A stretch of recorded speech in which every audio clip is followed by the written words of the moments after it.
Ladies and gentlemen, boys and girls, welcome to the Music Lab podcast.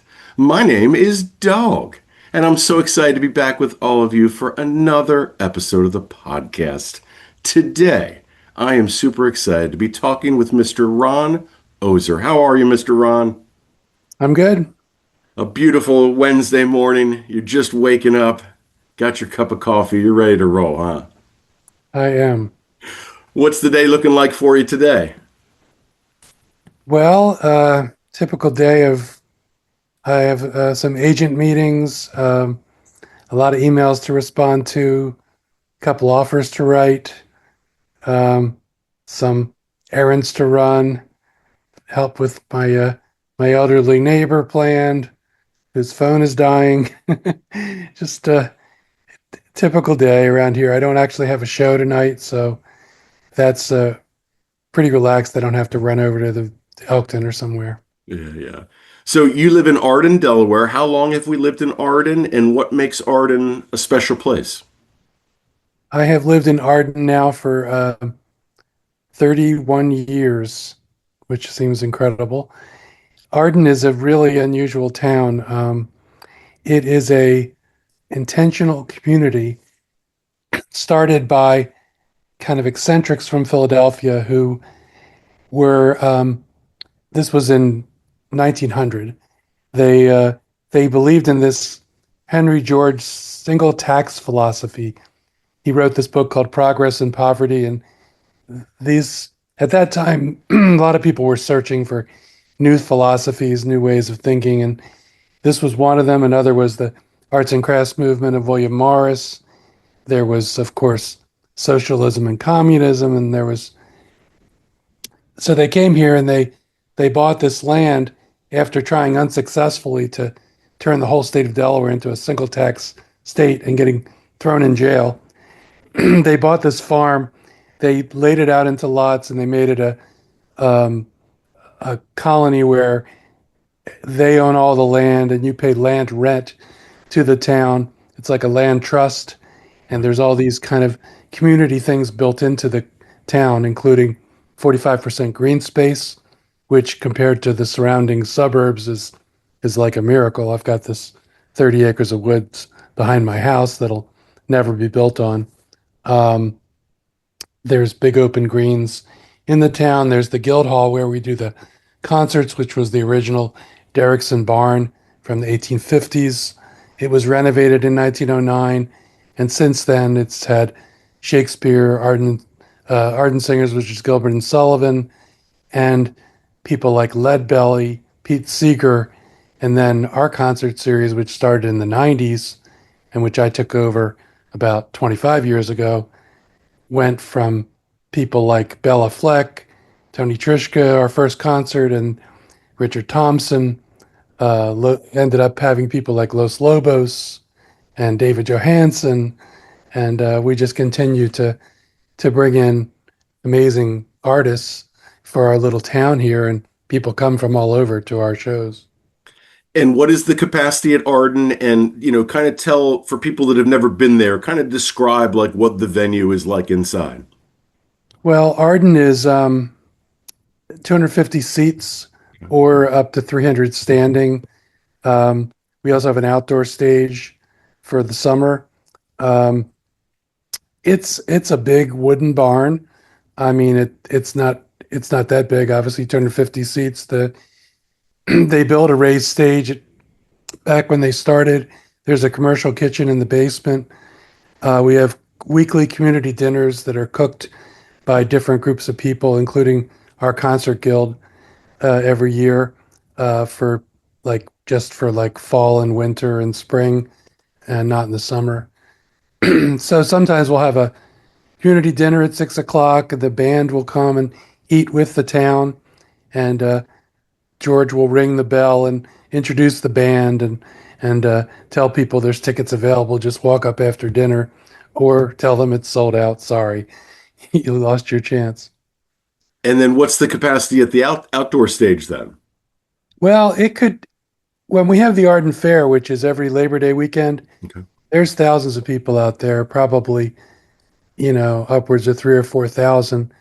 but that's we actually have to bus people in from remote parking areas, like at the Hamby Y or over in Claymont, because there's only enough parking really for 300 people. So when we do a ticketed outdoor concert, we still limit it to 300 people. But the Arden Fair is a free event. We do the music for that as well, and that's usually local bands, sometimes tribute bands, sometimes local original bands. 8 bands all day, and then we do outdoor shows. We're building a new stage this year, so we're gonna have the Shady Grove Music Festival, like we always have on July 11th on the old stage, and then we're gonna build the new stage before the Arden Fair. That's the plan. Wow. So, So, and how is that funded then? Is that just privately funded or what?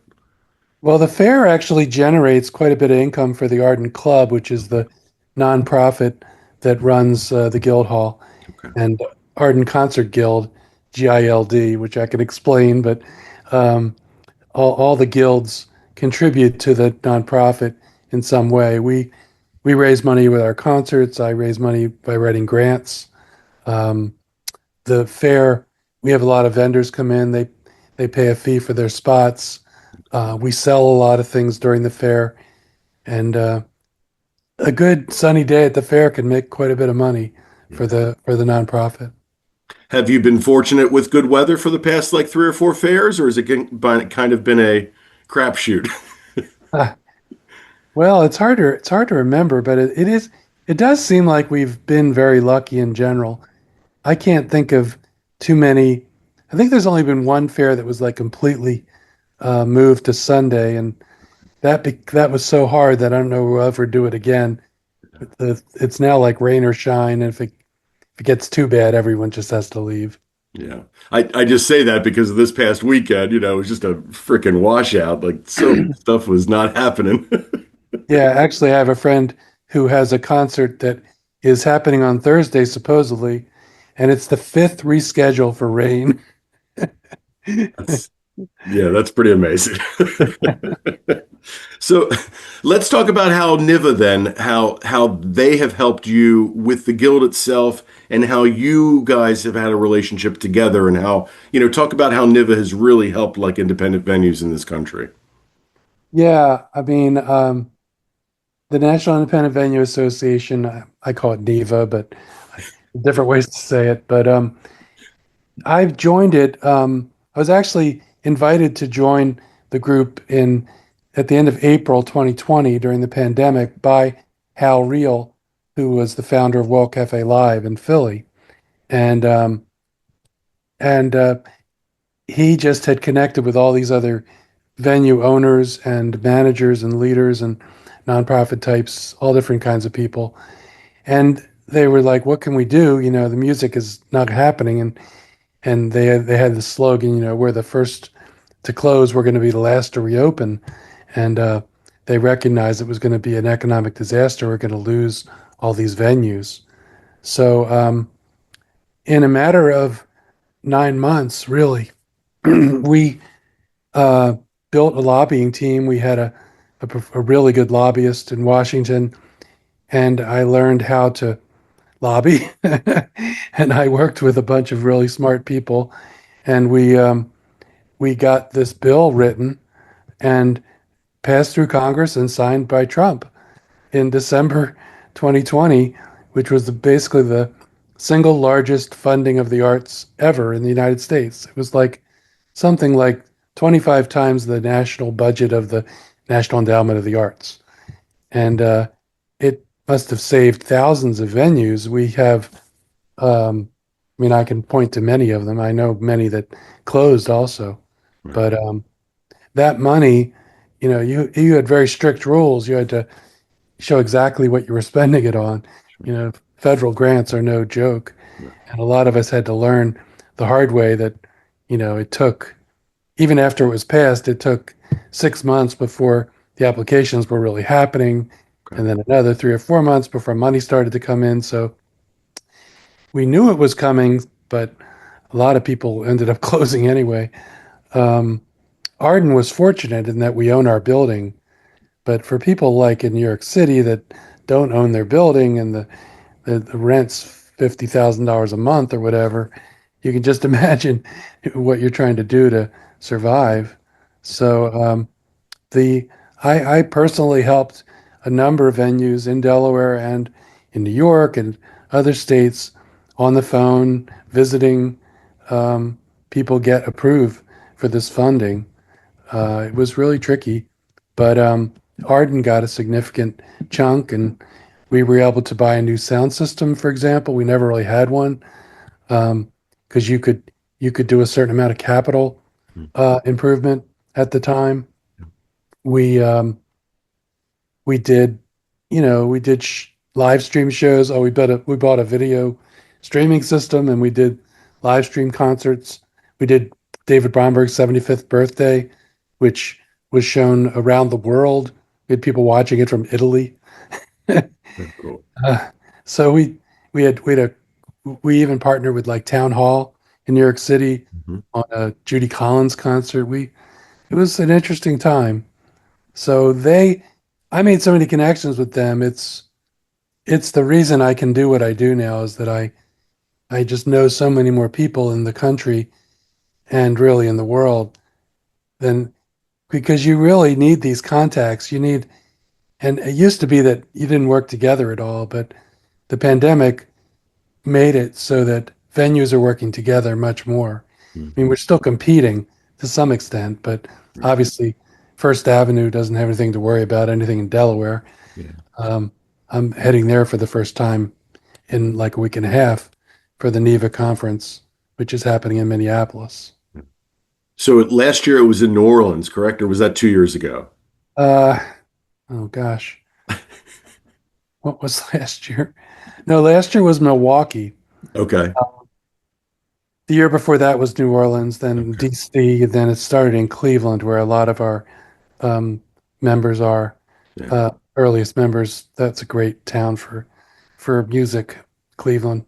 Yeah, we saw a show. We saw David Gray at the State Theater there. That was a beautiful venue. I don't know if the State Theater is still there. That was kind of like toward the arena, like where the arena was in that area of town. Yeah, I'm not sure. I When I was there, I got to visit a lot of the smaller venues like the Grog Shop, Okay.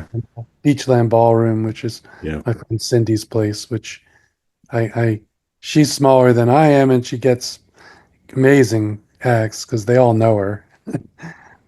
It's not what you know, it's who you know, right? It certainly helps. It definitely helps.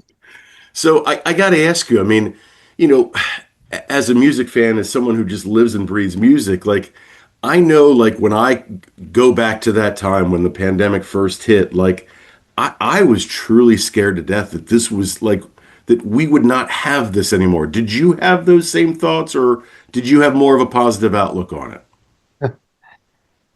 Yeah, no, I don't think I was too positive. I mean, obviously there were,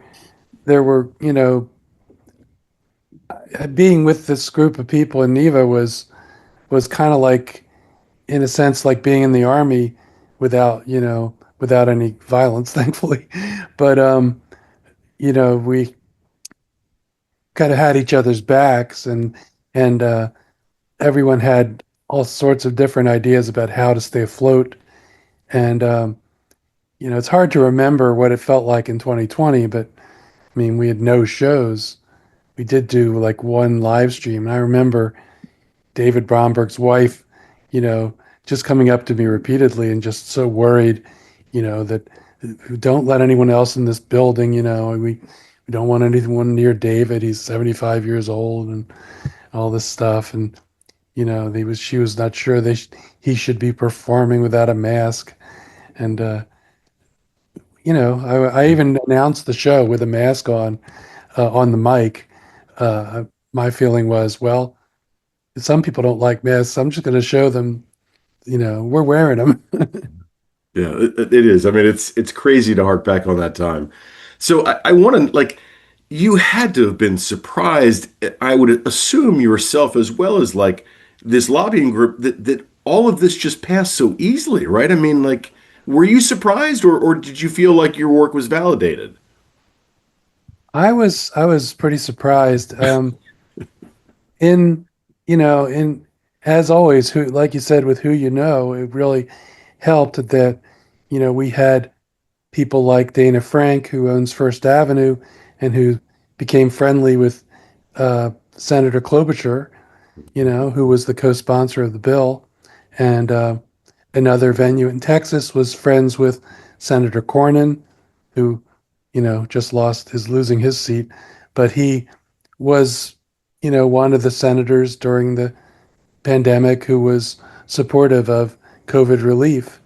And he, you know, spoke with all these venues in Texas, and it was having that bipartisan support was the thing that got it through, right? Without that, you're nowhere. So as a promoter, obviously it's in your name to promote. With the dawn of social media, as a promoter, like how much of that, do you feel like you use to try and promote? Well, I sometimes joke that I wouldn't be on Facebook if it weren't for all the shows I do. Um, but for a while there, it didn't seem like social media was helping anymore because I think everyone just sees ads and is sick of it.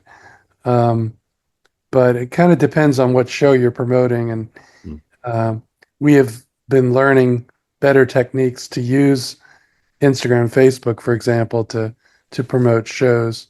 So it's definitely helpful. I wish I could be more skilled in marketing. I'm on a national network with marketing people, and they're mostly much younger than me, and the things that they do and the levels of um, the numbers of followers that they generate for these venues is incredible. Um, a good example is Baby's All Right in New York. They have this weekly Substack, and it's just got this amazing point of view, and it has so many readers, and they announce a show, and it's just miraculous how many shows they can have in a week, and bring all these people in. A lot of times a band will play there and I'll hear about it the next day, and it's like, oh, I should have been there. So it's still very useful. I mean, I still don't know how to use Google Ads. I don't know how properly. I tried to do a Reddit ad once and it wasn't working right. So there's a lot to learn still. Thankfully, it's not my main job, marketing. So you just recently had Brett Dennen at the Arden Guild Hall. I saw on your Instagram that you had some paintings behind. He's one of my favorite artists. Talk about like getting him for that venue as well as like the show itself. Yeah, here in Arden, it's a team effort really, in that we have a nonprofit, and then the Concert Guild is there's like 10 people on the main team, and Okay. maybe four or five of us actually book shows. And that show was actually booked by David Fruchtman, who has been doing all of our comedy shows. We didn't do any comedy until he came along. He called me and we had lunch, and you know, it's still a matter of he's sort of in training in some ways because he hasn't done many music shows. So we work together a lot on Brett Dennen, who he's a big fan of Brett Dennen. So um, I just helped him with the offer, and with how we could how we could set it all up. But we have enough. We have really good sound people. We have good people that help set up the shows each day. And Brett was so easy to work with, of course. And I mean, we didn't even have to feed him. We just gave his manager a buyout, and I don't know. I think he ate after the show. I'm not even sure. Yeah. The tricky part for me is that I often have more than one show in a night now, so I didn't get to see that entire show. I had to go down to Elkton for another show. I mean, I guess it's the blessing and the curse, right, of having three venues. Yeah, yeah. So, I mean, that's kind of a good segue because I wanted to talk about, basically from start to the end of the show, like the process of how you guys go about getting a band to play on your stage. Start from the beginning and kind of walk everybody through and try and dumb it down as best as you can because, obviously our audience, not that they're dumb, but, it's a different perspective because we don't usually get to talk to somebody like this. Yeah, so I mean, the first part is really, identifying artists who are on tour. Um, and it could be as simple as, you know, seeing that another venue has an artist coming, and it's like, oh, maybe there's still a chance to get a show on that tour, which, just happened yesterday. Somebody literally emailed me and said, hey, Elvin Bishop is playing Sellersville. Um, Maybe you can get a show. And I was like, that's a good idea. So I wrote the agent. I said, I see Alvin Bishop is playing Sellersville. And he sent me a list of dates and said, here's dates you might be able to use. Um, and then we just had some back and forth, like how much money would he want, that kind of thing. Does he need me to rent amps or drums or whatever? And, it's and now I've got this possible show and I haven't written an offer. So I sent a proposal to the owner of Elkton because Elkton had one date that might work, and the it's a big enough budget that I really need the owner to weigh in on it because it's his money, and so what will happen is we'll come up with an offer. I'll work out all the little details, send the offer, um, and then we wait, right? And So the so that's one way it happens. Another way is I might get an email like I did yesterday also for another artist who, hey, we have this date available in December for such and such a band, and do you have it free? And in that case, I might look in Arden, Elkton, and in the Queen, or I might say, oh no, I'd like to target that towards this venue. I tend to emphasize Elkton because it needs the most shows and it's my full-time job. There are some artists that we're trying to get in Arden and have been for a long time. Like we have Lucero coming to Arden in the fall. Yeah. That's somebody we first started writing to 10 years ago. Um, we put an offer in for Elkton as well, but it's going to be in Arden in October 9th. Um, so, it, and then the reason I started booking the Queen was because I kept getting shows that I couldn't place in either venue or that were too big. And it's like, well, we really don't want to do 400. Do you have like 1,000? It's like, I didn't, but thankfully, the previous manager, the Queen, figured out a way that I could just kind of, you know, work with their existing buyer and propose shows. And if everybody on their team agrees, then I'll send the offer. And, the first big show we did was Gary Newman in March, which was, pretty good success. Mhm. I mean, it's hard to sell in downtown Wilmington. Honestly, I thought we'd sell 600 tickets or 650. We sold like 450, but it was enough. It was enough to pay the bills Yeah. and made some money.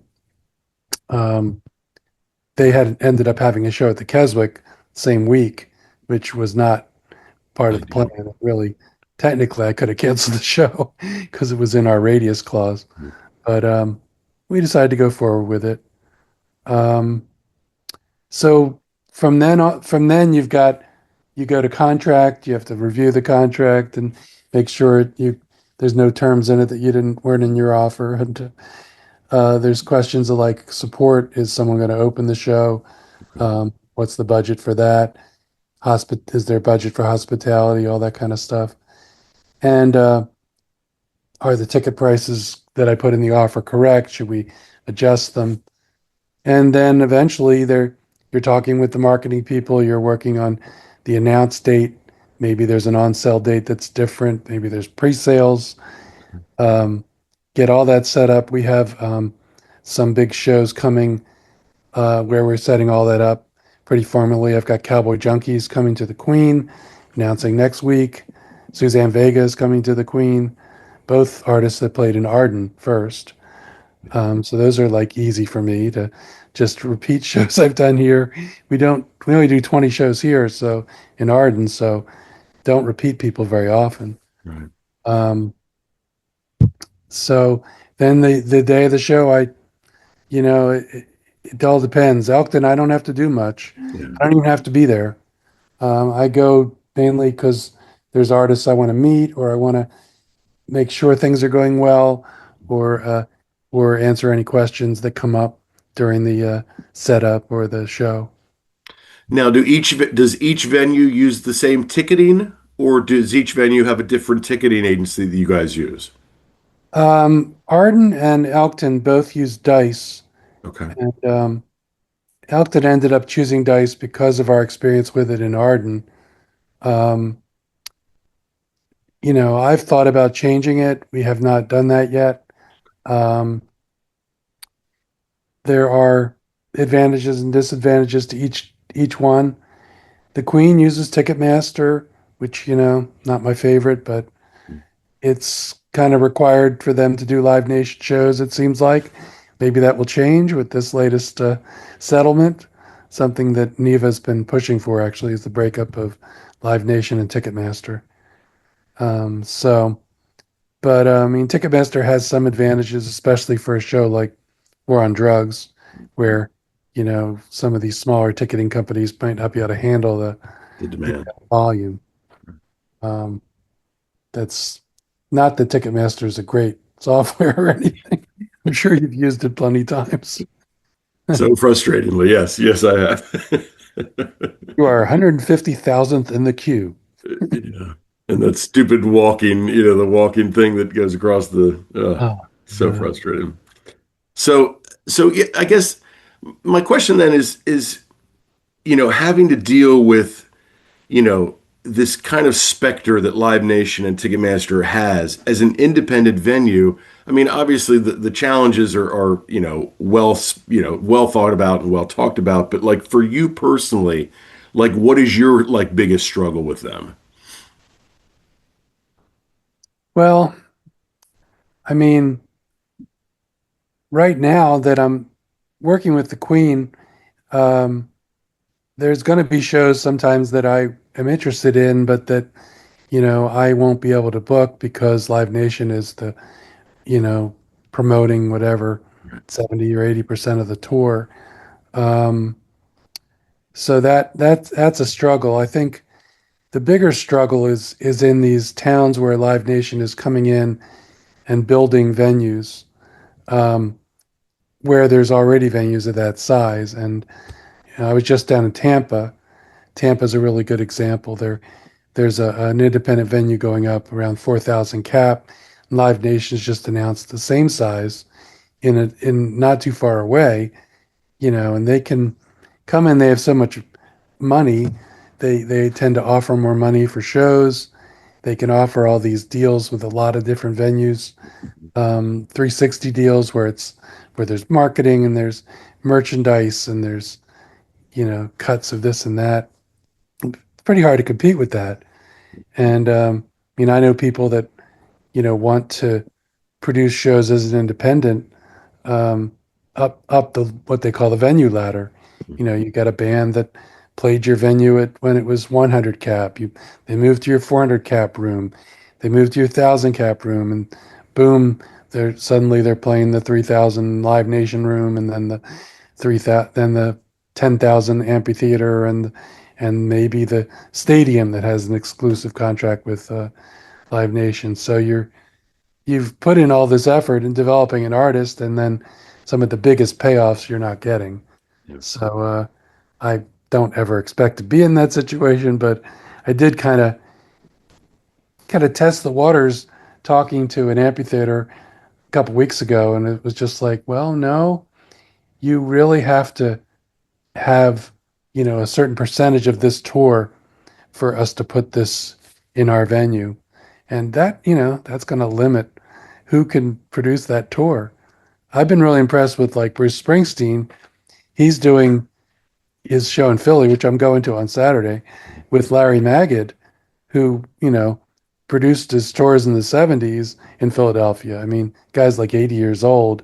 he started the Electric Factory in like 1968, and he's still the promoter of record for a number of artists who that's who they want to work with when they go to Philly. That's crazy. That's wow. I did not know that. And by the way, the Electric Factory, I know it's what the Franklin Music Hall now.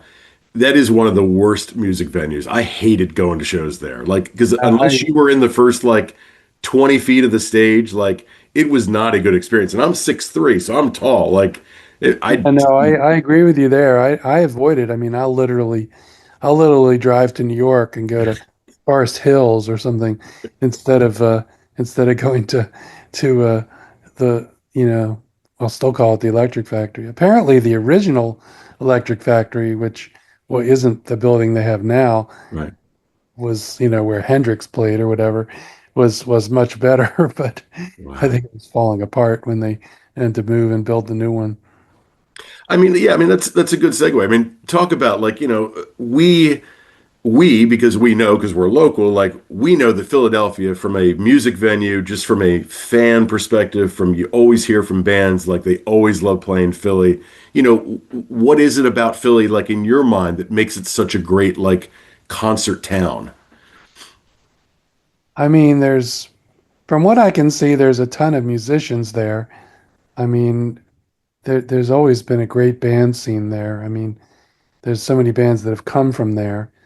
I mean, and still we have, Kurt Vile still living there, and his new album's just about to come out. It's all about Philly, and you know, it's hard to go a couple months without going to a Philly show, and Kurt Vile jumps on stage.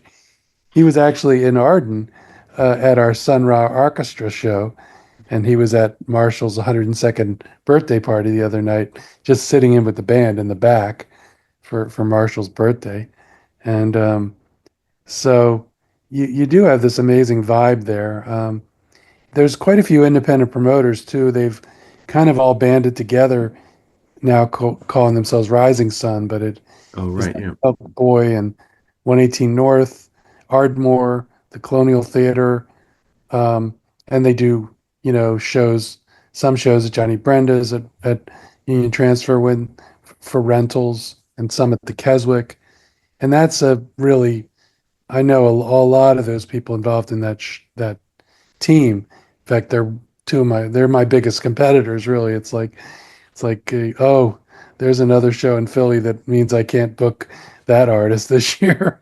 So it's kind of a mixed blessing, with this very strong independent promoting organization that also is doing over 1,000 shows a year. So including these enormous King of Prussia outdoor shows. Right. Yeah, So I've been to that King of Prussia outdoor stage. What's the capacity there? 1,600, and I Wow. haven't been there either actually. Um, I've never quite understood how they do it because sometimes the shows move inside. Right. I guess, if they haven't, if they've, I don't know what they do if they've sold 1,000 tickets because if they move into Ardmore, they can't, have more than 500 people there. Right. But I mean, I guess some of the shows just don't sell that much, but some definitely do. Um, yeah, it's impressive. Like they're doing Hooray for the Riff Raff outside. I mean, I've done Hooray for the Riff Raff twice, once in Arden, once in Elkton. Yeah. The Elkton show did very well, actually, with like 330 people, but 1,600, I don't think they're going to get that many people out for her. But I mean, it probably doesn't need to be 1,600 people for her to be a success. Right. It's just an open field after all. So I want to kind of get your take on like the pulse of the industry right now. Like, do you feel like it's healthy? Do you feel like it's unhealthy? Do you feel like it's just kind of treading water right now? Like what are you hearing, from venues like your size, not, nothing above 1,000. I am I am hearing that this summer is a problem for a lot of venues. We're not seeing the kinds of sales that we're used to. Summer can always be hard, but I know that a couple other venues my size just have been writing me and saying, are you, is what are things looking like for you? Like a lot of them have had trouble booking enough shows. I just went through an exercise yesterday trying to compare the shows this summer to last summer in Elkton, and it's kind of like not a fair comparison because the venue's been on such a steady upswing that I was surprised to see that we actually have more shows this summer than we did last summer. And of course, we've had the most shows we've ever had this year at Elkton. We had 20 shows in April, 20 in May, and we're kind of shooting for 200, which I don't know that we're going to make because I think we'll only have like 13 in June. But I think last year I had 9 in June. So, um, you know, but some shows are just really a struggle. Like I don't understand why certain shows are so hard to sell and some aren't. Robert Earl Keen is the show I'm most excited about. It's on this Tuesday. That's going to sell out. Yeah. That's also playing at the Keswick. I don't think that it's doing the business there that they want. Um, James McMurtry and his band Yeah. are coming June 20th. That's really selling well. Um, Other shows that are doing well, like Anna Popovic and this local group, Lowercase Blues, who I don't know if you've ever seen them, but they're one of our strongest local bands. Yeah. And they sell tickets. It's amazing. It's hard to find local bands that really sell tickets on their own. Um, and they definitely do. Um, I've known those guys for 25 years, and it's amazing to me that they have never left Delaware. Like now they do their Florida tour now, but like we were pushing them for years. Like, guys, like you are great. Like you need to get you need to get a manager. You need to get like, all this stuff. And they are just perfectly happy with doing what they're doing. And it's great. It's great to see. But Jake is one of the best guitarists that I've ever seen. Like that guy can just shred. Like he is great. yeah, yeah, I really like them a lot. And we've done a show with them and Alicia Maxwell Project Yeah. twice now. Yeah. They both basically sold out, which was great because we have not done any other local shows that have sold out. I don't think, Yeah. um, unless you count Tommy Conwell, but that's not exactly local. Jersey guy, right? Yeah, yeah, Yeah. but Yeah. really well known in Delaware because the Stone Balloon, Yeah. was a institution here, and he Well, played. he would play the bottle of cork a lot too, I think. Right, yeah, he still does, still Yeah. does.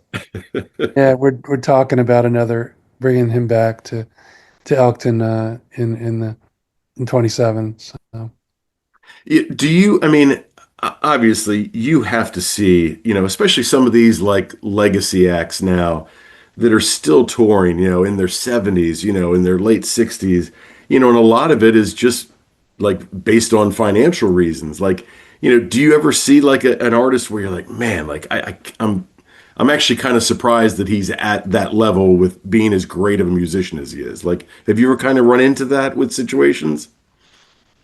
um, you mean surprised that they're not, that they really aren't as succeeding as much as I think they Or should? yeah, or like like not financially stable at after playing for this long as a musician. You see these artists all the time that are still playing, like Reverend Horton Heat. Like bands like that are constantly touring because you know is it for the love Yeah, I of it mean, or is because you need to?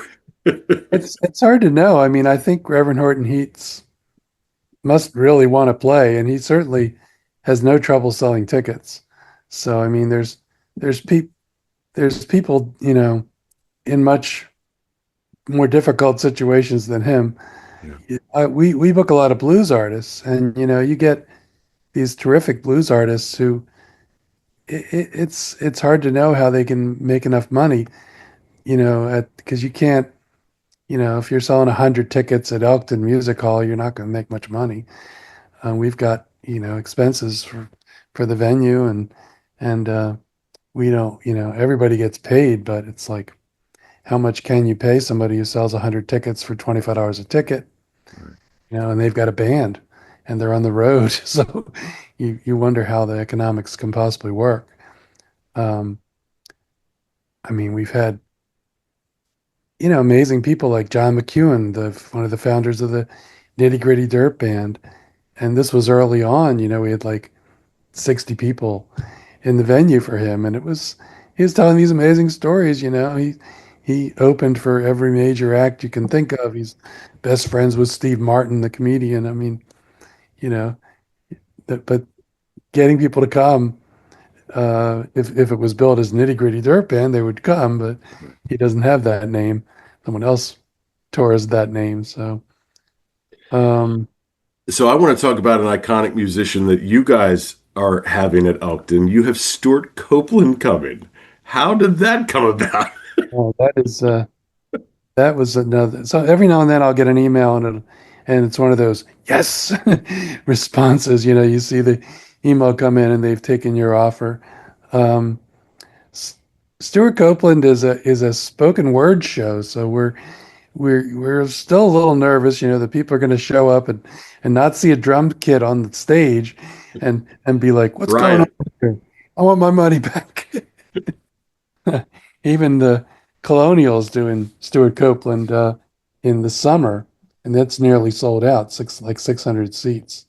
So I mean, I knew he sold tickets, so it's just a question of how low could I go in my offer just in case we don't sell out because it's Elkton. I mean, we've already sold over 100 tickets for that, and it's still 5 months away or something, so I'm not worried about it.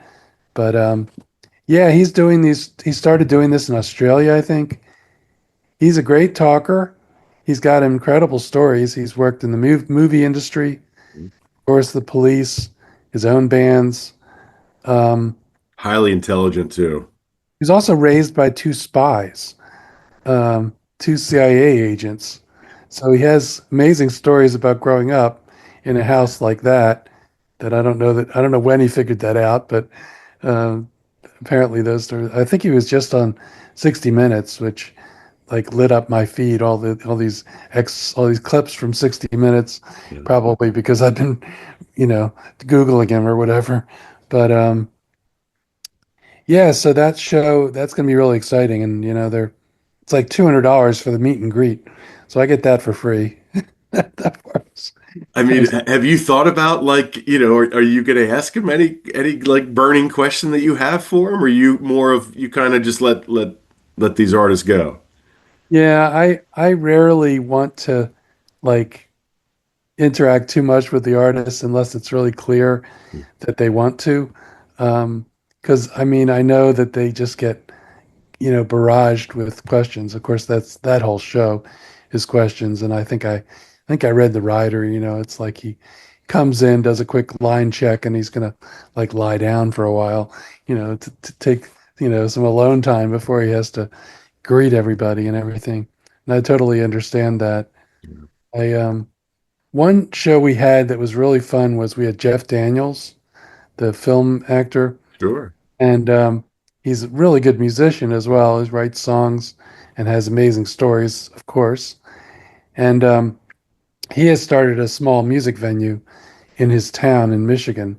Mhm. He has a little theater that's going already, and he can attract like Broadway level actors to it because he's Jeff Daniels. And the music venue is similar. People want to play Jeff Daniels' music venue. So That's he sat down with us, the owner, Rick, and I, for like 25 minutes, just talking about the pitfalls of owning a music venue and running a music venue. So that was pretty cool. Kind of like this, but it's Jeff Daniels. wow. I mean, he Dumb and Dumber is one of the greatest movies, comedy movies that ever came. So like, thankful for him. Oh yeah, yeah. And I mentioned to him Purple Rose of Cairo, which was the first time I saw him on screen, and actually his theater is called the Purple Rose Theater. That's So so cool. That's so cool. So I want to talk about something that you are very passionate about, and I am as well. The whole ticket resale market, and how it's really become a just a pain in the ass for people wanting to go to concerts. And so you are working with a senator from Delaware. It's called Fix the Ticks, and it is a national program, correct, as well. Like it's in other yeah, states. Yeah, Fix the Ticks is a national group Yep. that includes NEVA and like the recording industry, Grammys, the Carnegie Hall, the League of American Orchestras, um, the National Independent Talent Agents Organization. Um, there's all these and then there's these consumer groups like the that are focused on ticket buyers. Um, all of which are real ones, as opposed to there's ones like called the Center for American Progress, and you look them up and you see they're funded by StubHub and Vivid Seats. So these are the big money people that are lobbying against a lot of the ticketing bills that I favor, and that's true in Delaware as well. And it's a bit of a lift because we've I testified in Maryland. I got a bill there that I helped pass, and people, you probably have been in the situation. People like being able to sell their tickets, obviously. If you can't go to a show, Mhm. and we want people to be able to sell their tickets, but what we're finding is, especially for these high demand shows, that the vast majority of the resale is professional resellers, like 80%. So in Delaware, James Taylor is going to play, the Freeman stage in Selbyville by the beach.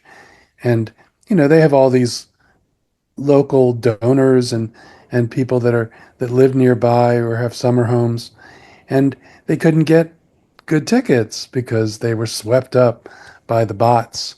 And within a few hours they're on StubHub or on other sites being sold, and it just drives the market crazy. It makes for a very artificial market.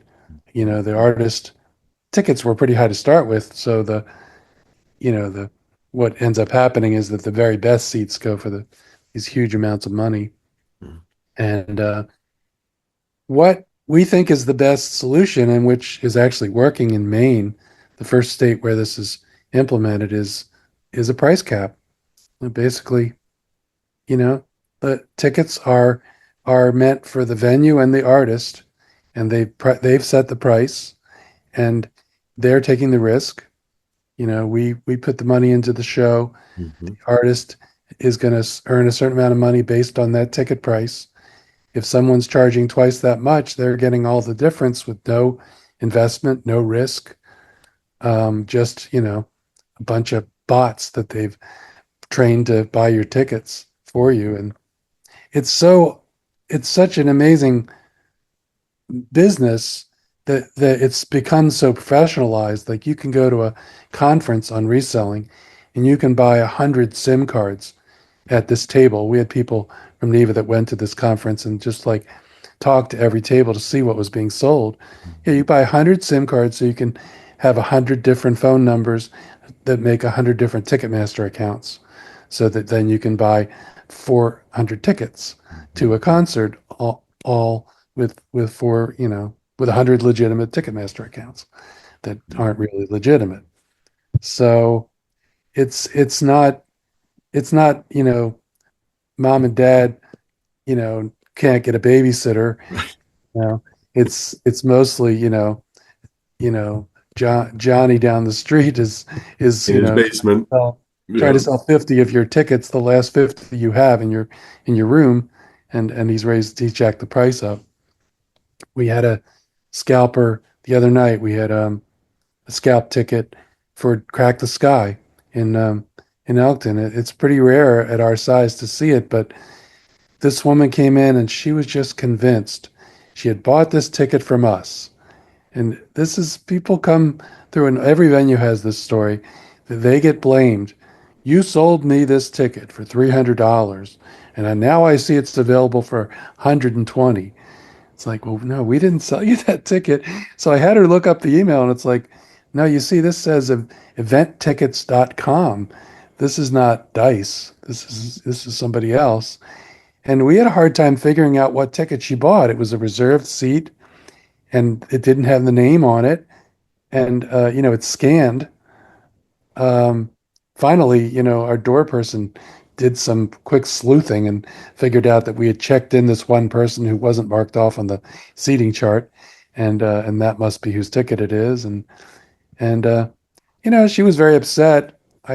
We gave her her seat, thankfully, and I gave her a drink ticket. I said, I'm sorry this happened, but please just buy from Dice if you're buying from us.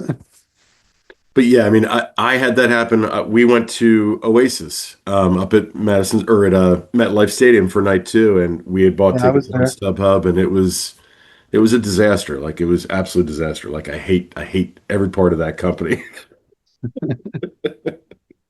So let's talk about you kind of touched on it a little bit, but the radius clauses. Like talk about more of that venues can do, that Live Nation can do, and how that affects your venues. Yeah, it's a big deal, and it's something that comes up every day. We Elkton, for example, is only 50 miles from Ardmore Music Hall, and there's a number of shows that we've done at both venues. Sometimes it's accidental, um, because the agent doesn't tell us, even though their radius clause is, I'm sure, at least 75 miles. So they typically, radius us out. Um, we did Patterson Hood and John Moreland at both venues. We did Southern Culture and the Skids at both venues. So there's been a number of shows that have done both. They can kind of they feel like it loses them a certain number of tickets. We are not quite sure if that's the case for us because honestly, people in Delaware and especially Maryland are much less likely to drive towards Philadelphia Right. than to drive towards Baltimore. Um, though we just find that a lot of people want to avoid city traffic at all, even the Blue Route to Ardmore, and and uh, and those people aren't necessarily going to Ardmore. They're coming to Elkton. We have people coming from Columbia, Maryland, 90 miles away, because they would rather park for free next to Elkton Music Hall than drive into DC or into Baltimore. So we And see you're that. right off of 95. It's not like Elkton is like, in the middle of nowhere. You are very close to one of the major interstates in the country. Right. We're basically halfway between Baltimore and Philadelphia, but I mean, most venues have, 60, sometimes 75, the 930 Club, maybe 100-mile radius. I heard of a venue that yesterday they were telling me they have an all Delaware clause because they're a Delaware venue. And I'm like, they're literally 100 miles from me. Yeah, they're in Delaware. But it's I mean, I can understand because it's not a big margin business. So, if you lose 50 tickets to some other show, it might be the difference between profit and no profit. Yep. So, as a struggling new venue, we're less concerned with radiusing out. Obviously, if we're booking a show and it's also happening at Ardmore and in Baltimore, we have to think, well, that's going to suck away enough people that our radius still, isn't going to get enough people to pay this band. Um, so we do look at that kind of stuff. But some of these shows are like festivals will have much bigger radiuses. You'll have like um, All Things Go Festival in DC, of course, is going to be 200, 250 miles. Governor's Ball in New York might even radius us out from an artist, 200 miles, because they're trying to draw from this very large place. I Swamp. mean, Right. Newport Folk Festival is renowned for stopping shows pretty far away because they want to be the exclusive show within a pretty large area, and it helps them get the reputation they have that sells those tickets out before they even announce any artists. So I understand that, but doesn't make it any easier. It's very hard to book shows and and constantly be worrying about, every single day. It's like there's a few places like 118 North and Milk Boy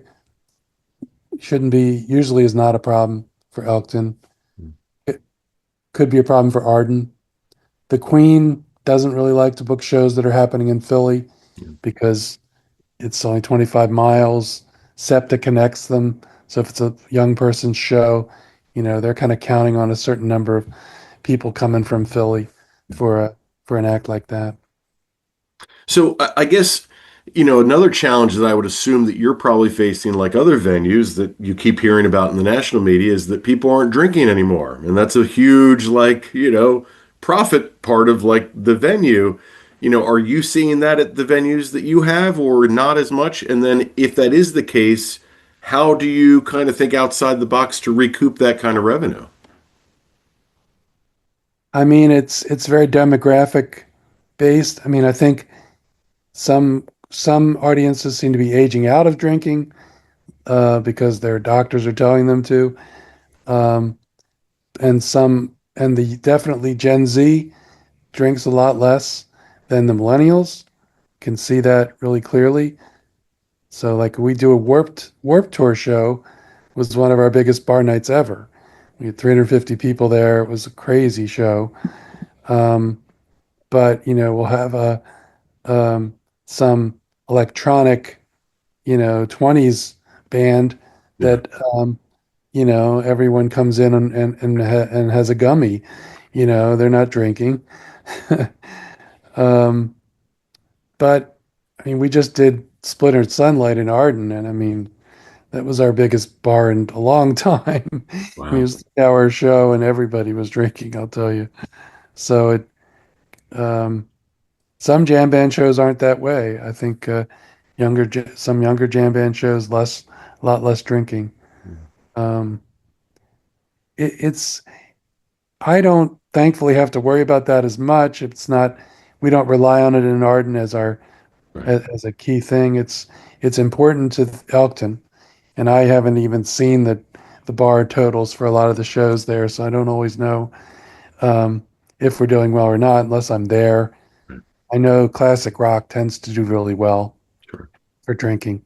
Fleetwood Mac, things like that. Tribute Cracker. acts as well, I would assume then, mostly they Yeah, do well for most drink. tribute acts have done very well for drinking, like especially like Gen X, like Boston or uh, or 80s bands or even the 90s bands like Chris Cornell or yeah, those do very well. There's still a lot of drinking, and I mean, I'm an older person, so I tend to book older groups. I keep trying to book younger acts that will actually sell Mm, at Elkton, but it's a challenge. I I don't always manage to get those shows. A lot of times those shows just play the major markets. right. So, I mean, I would assume because you've lived in Arden for so long, you kind of have a really good idea of what's going to do well at that venue. Have you gotten more comfortable in feeling that way about the Elkton venue now, or is that still kind of a work in progress? Yeah, no, I definitely feel better about it, and it's not like there still aren't a couple shows every month where I'm scratching my head, but I know you wanted to talk a little bit about tributes, and I think what we found at Elkton is that tributes do very well. I mean, we have not every tribute, but there's a lot that do well, and we have theaters like the Milton Theater down near the beach in Delaware that are all tributes, sometimes two tributes a night, 7 days a week, and they sell out most of their shows. I mean, we could probably do that and make more money, but I'm thankful, and I don't think I'd keep the job if we did that. Right, The owners don't want to do that. They want to figure out a way that we can balance it with, hopefully some exciting original shows like Robert O'Keen and James McMurtry and Anna Popovic. But we've also got, the Kiss Alive show, which is doing well yeah, in June. And we've got this live Dead and Brothers. That's a really great um, Dead and Allman Brothers band. Includes, you know, Butch Trucks' daughter, maybe granddaughter, I forget. and other relatives of Almond's in the band, and then this group, Sally Baby, Silver Dollars, that was just on WXPN's World Cafe and Okay. has a great Tiny Desk concert. Small band, not many people know them, but thankfully enough people so far. It seems like it's going to be okay. It's not going to sell out, but but having a tribute band helps us have a smaller show that might be the next to build, right? Because a Mhm. lot of these bands have to come back repeatedly, and we build their audience. Right. So does the Dice app from your perspective give you the information about like, about like the demographics of like your customers? Like, do you know where your customers are coming from? Like stuff like that. Like, does it give you like good information and data like that?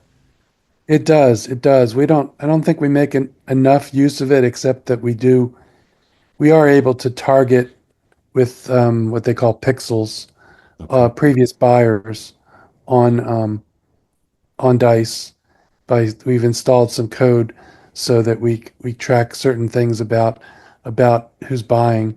Mhm. And most recently, we have this what's called the abandoned cart feature, which has been very helpful. So that if someone tries to buy a ticket and just doesn't follow through, they'll start to get social media ads that are following up and saying, the so you know they're interested. So you've got a willing audience for that ad, and that seems to work. I even had a guy come up to me at the Crack the Sky concert who was saying, I just couldn't decide, but I kept seeing ads for this on my page.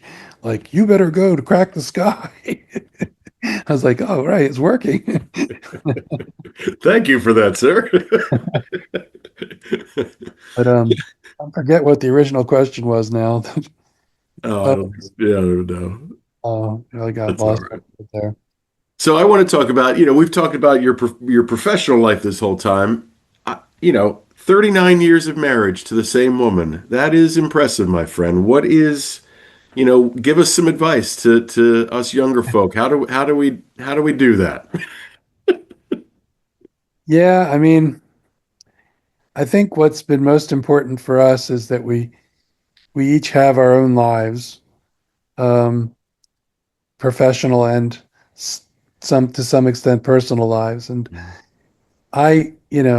thankfully, my wife is not like angry with me for being away a lot. That really helps because I mean, this job has been, I mean, I started to go crazy with concerts like in like 2010 once the kids were old enough to, they didn't need me to drive them around everywhere anymore. But so I went to more and more shows, and I still do. I go to, at least 150 shows a year, and maybe a third of them are ones I've booked. Or, um, but one year, I think I saw like over 300, you know, bands in one year. If you just counted up all the bands. Um, so she's an early bird. She tends to go to sleep early. So if I leave at 7:30, 8 o'clock, she'll be in bed by 9:30 or whatever, 10 o'clock. She's only working part time now, so I'm a little more hesitant to be gone all the time than I used to be. But she goes to maybe 10%, 15% of the shows I go to, Okay. and recently told me, that after we went to the Courtney Barnett show in Philly, um, there turned out to be two openers, so that Courtney didn't go on until 9:45, and she turns to me and says, no more standing shows with two openers." That's the line I draw, right? But I mean, she's older than I am, and she still stands through shows. Um, I love standing through shows, so um, I think raised kids together. We're always talking about the kids and planning different kinds of trips to. We go up to see the kids in New York City quite a bit. She's planning to help move my daughter across the country, and we're talking about. We've been sharing an apartment part of an apartment with my daughter in New York, so that I have a place to stay when I'm up in New York. That's awesome. Uh, so I'm up in. I still plan to do that a lot. She thankfully loves being up in the city too. So I think we've been compatible politically, religiously. I think the key thing is just that we can live together. I think I think people are looking for some super spark or something, but after 10 years, what's most important is how do you get along? How do can you get through the daily grind of life and the ups and downs and still be there for each other and not and make the other person's life easier, not harder. So I think we've still doing that. So I want to ask you, what was your first concert that you ever went to? And if there was a festival that you could promote that's going on right now, music festival, not just necessarily in the country, anywhere in the world, what festival would you like to promote? The first show I went to was The Knack at the Tower Theater in 1979, Wow. first tour in Philadelphia. And the stage was black and white and made to look just like the Ed Sullivan Theater, really, for the Beatles. I mean, they their whole first album was a kind of a, here's the new Beatles kind of thing. It was unbelievable the way they kind of chutzpah, I would call it, to do that. But I mean, they had really catchy songs, and I was, I listened to a lot more pop then than I do now, I would say. Um, so that was really cool, and I don't even remember how I got there because God, my parents certainly would never have taken me to a concert. Um, Upper Darby, huh? Darby, it was a little bit. I think it was. I don't remember it being quite as bad then as it Yeah, was more recently, but yeah, it was great. I've seen a lot of great shows at the Tower. Kind of miss that place. miss that place too. I saw Radiohead there. I saw My Morning Jacket there. Yeah, Yeah, that's I saw yeah, them too. Yeah, I saw that Radiohead tour where they were like yeah, trying out in Rainbows 2006. yeah. I had a Loge seat. That was a hard ticket to get. Yes, it was. And I saw Decemberists there and Nice. my Morning Jacket I saw there and like a lot of shows there. But you say festival. Yeah. Interestingly, a couple of years ago I would have said Newport Folk Festival. Was always my go-to. I started going to it in 2011 and I love it. I'm going again this year. I might be going alone actually because my wife's going to be helping my daughter pack up Well, if to you move. need somebody to go with, I would. So I've only gone in 2017, and every year I try and get tickets, and it sells out immediately. Like it's so frustrating. Did you see the Big Thief set in 2017? I no, I That did not see Big Thief. No, that no. was one of my favorite sets of all time. Okay, It was Big Thief at the Quad stage, I think. okay. Um, yeah, we're now members like donors to get tickets every year because I don't want to fight that grind. Um, I think we have someone already in mind for our second ticket. Yeah, Uh, but yeah, they're hard to get. I'm on a Facebook group, which is like the Newport Folk Festival family group. It's the best thing I'm on Facebook because I mean it's no drama. It's like everybody talking about their music they love, and yeah, through that, I've been able to find tickets in the past because people suddenly have change of heart, and if you know them, we make sure that it's not like some scalper coming in and trying to foist a ticket. yeah, But more recently, Big Ears Festival in Knoxville, yeah, Tennessee. yeah. And by coincidence, I was speaking yesterday with the founder and director of Big Ears, Ashley Capps, on the phone. I met him. I've been corresponding with him for a while, but this was the first time I'd had a phone call with him, and it was quite interesting. And finding out, during the call that some of the artists I've recently made offers for, he's made offers for Big Ears.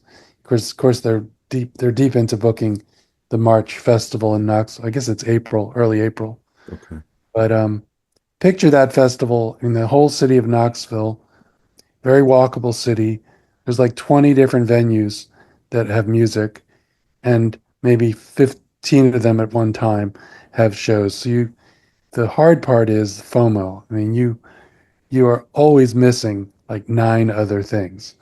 So you get home and you think of all the things you saw, and then you read all the reviews and you read about all the 90% of things you missed. And that's the hard part. But the good part is that Ashley, it's just a labor of love. He's the founder of Bonnaroo, which he sold, and now still lives in Knoxville, is, a major. He's turned this festival into from kind of a niche thing in 2009. Now it's like 30,000 people come to Knoxville and spread out through the town. And he doesn't book based on sales. He books totally based on things he thinks are high quality. It can be singer-songwriter, verging on pop, progressive jazz. He loves John Zorn. John Zorn usually has like a series of shows at the Bijou Theater. He did again this past year. I saw a couple of them. Um, Robert Plant was there this year. David Byrne, but those were like separately ticketed, which is kind of a little controversial. You're paying a lot of money for a pass, but then these really big acts, you Okay. still can't afford to pay them without a separate ticket. But in the end, I ended up with front row ticket for Robert Plant for $135. A front row ticket in New York City was $600 at Cathedral St. John the Divine. So, that was nice. And I mean, he still sounds great, like vocally. How was the band? Yeah, it's a folky band. This I'm forgetting her name, but she's, like the latest kind of woman singer folk band that he has with him. He had Patty Griffin, and then before that, Alison Krauss. Yep. And he does, a number of Zeppelin songs in these really cool arrangements. He doesn't scream like he used to. He can't. I mean, he's 80 years old or whatever, but he's still on key. And he sounds like Robert Plant, and he's come up with these very creative arrangements. Um, and he has these newer songs, which are a lot of them are classic old folk and blues songs that he's arranged for himself. He just loves old music and murder ballads and you name it. So So yeah, it was Knoxville, Tennessee, huh? That's the spot to be, huh? Okay. yeah. I don't know how I could book that. I was when he called me, I was wondering whether he was going to ask me to work with him or something, but I was thinking to myself, well, that would be great, but I don't have any time. But a friend of mine who books public records in New York City, which is a really amazing venue, small venue, was just hired by him to help book big ears. And Okay. I immediately texted him to congratulate him. I'm like, Okay. that's a great job. Yeah, yeah. Well, yeah, we went up to New York City this past year to cover the new Colossus Festival. Are you familiar with that? Yeah, my friend Adam went to that last year. I'm not sure if he went this year, but it sounds like a lot of bands that are headed to South by Southwest Yeah. are in New York Yeah. first. And It's all on the Lower East Side. It's all like those venues. So like it's no venue is more than like a 15-minute walk. Like it was awesome. Like I truly, truly enjoyed myself. And we got to talk to the founders, for an interview as well. And like Steve, one of the guys, was the co-founder of Woodstock 99 with Michael Lang. oh wow. Yeah. So we had some stories, or he shared some stories that were very, very interesting. So yeah. Yeah, I go every year to a number of events in New York that really help me. Like I love to book music from around the world Mhm. here in Arden. So I've got this band coming in September. They're called Inson Park and Generals, and it's a Korean mask dancing woman with this brightly colored costumes, and she has this costumed band, but the music is a mix of Korean music and like rockabilly and surf music. Wow. Uh, they played the Global Fest, which happens now at Lincoln Center every year during the presenter APEP Presenters Conference, Arts Presenters, it's called. And they were just incredible. So I booked them for Arden, um, and I've applied for a grant to support that show. Hopefully, I have some extra money for marketing. It's going to be co-sponsored by the Delaware Korean Association. So Global Fest, I go to every year, and I've been going for 20 years to that. And the New York City Winter Jazz Fest is like what you talked about. It's in Lower Manhattan in January, and then in Brooklyn the next night. Okay. And you walk from venue to venue, Le Poisson Rouge, Bitter End, Yeah, City Winery, Jazz Gallery. They're all open, and you buy a pass, and you see just the latest kind of forward-thinking jazz musicians um, around. A lot of whom I end up booking a few of those also that's here in. awesome. Yeah. So I imagine I'm going to guess here, and I'm going to prognosticate a little bit. If you were not living in Arden, New York City would be your next like spot that you would live, or am I off? Um, well, I sort of feel like I am a part-time New York resident these days, though I can't get up there as much as I really want to, honestly. Um, but yeah, probably would be New York just because of the music. I mean, if there was one town I could live in because of music, it would probably be London, because I think London has the most music from around the world, even more than New York. Okay. Uh, but it's even more expensive than New York, so I don't know. Yeah, I've never been to London. Have you been there recently or No, actually, I don't think I've been there since for almost 10 years now. okay. Really want to go back. And was it a show that you went to, or was it just a visit, or what was the reason you went last time? It was a last time I went was just a visit, yeah. Okay. I did fly to London to see Kate Bush. That's probably the furthest I've ever flown Wow.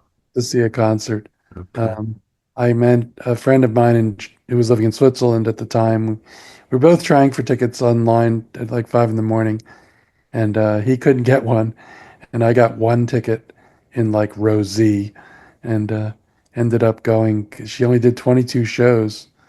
It's the only show she's done in like 45 years. So I'm glad I got to see it. That's great. So is that at Royal Albert Hall, or where was that at?